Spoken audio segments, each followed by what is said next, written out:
The question is a z over 50x squared y and negative 2 over 20 x y cubed. The instructions tell us to write as equivalent expressions with the LCD. So the first thing we want to do is determine what the LCD is going to be.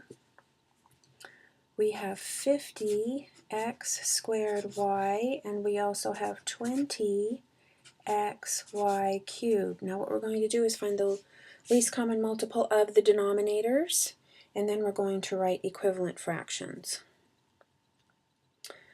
So the first thing we want to do is make a fraction tree with 50, or a multiple tree.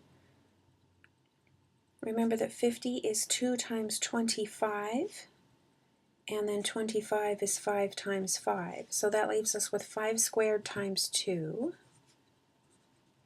We have x squared, which is x, and we have y.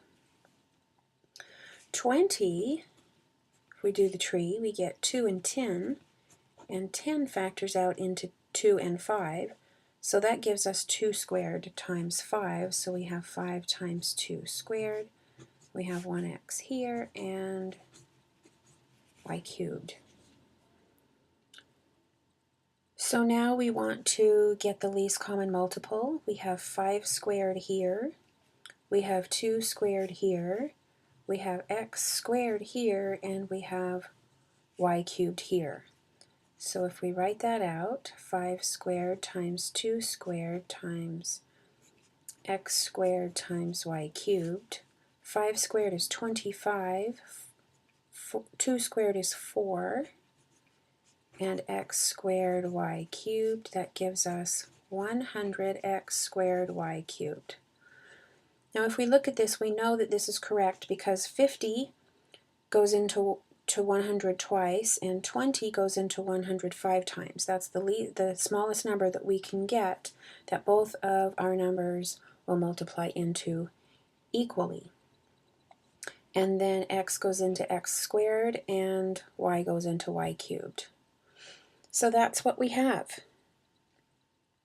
Now what we want to do is write our equivalents. We started out with z over 50x squared y. Remember that we have to end up with our least common multiple, which is 100x squared y cubed. So what we do is we ask ourselves, what will we have to multiply 50x squared y by in order to get to the least common multiple, which is 100x squared y cubed. 50 goes into 100 2 times. X squared and x squared are the same, so we don't have to do anything with our x's, and y multiplied by what gives us y cubed? That's y squared. So let's go over that again. 50 times 2 is 100. X squared, we don't have to do anything here because that is also x squared, so that's just a wash. And y multiplied by y squared is y cubed. Now, whatever we do to the denominator, we also must do to the numerator. So let's go ahead and multiply the numerator by 2y squared as well. Now all we have to do is multiply straight across. The denominator is done, so the numerator then becomes 2y squared and z. Let's do that exact same operation then with our second fraction. We started out with negative 2 over 20xy cubed. Remember, we have to do our least common multiple, which is 100x squared y cubed, and then we ask ourselves, what do we have to multiply 20xy cubed by in order to get 100x squared y cubed? 20 multiplied by 5 gives us 100. X multiplied by x gives us x squared, and y cubed are equivalent, so we don't have to do anything with our y's. Let's go over that again. 20 times 5 is 100, x times x is x squared, and y cubed stays y cubed.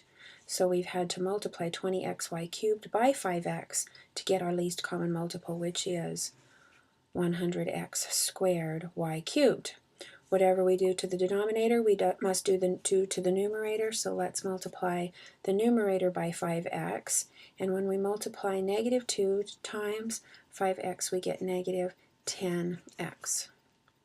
We were asked to write an equivalent with the least common denominator.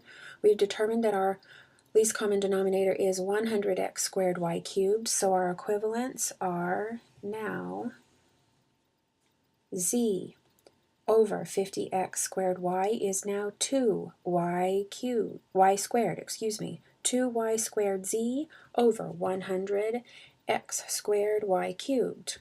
And negative 2 over 20xy cubed is now negative 10x over 100x squared y cubed.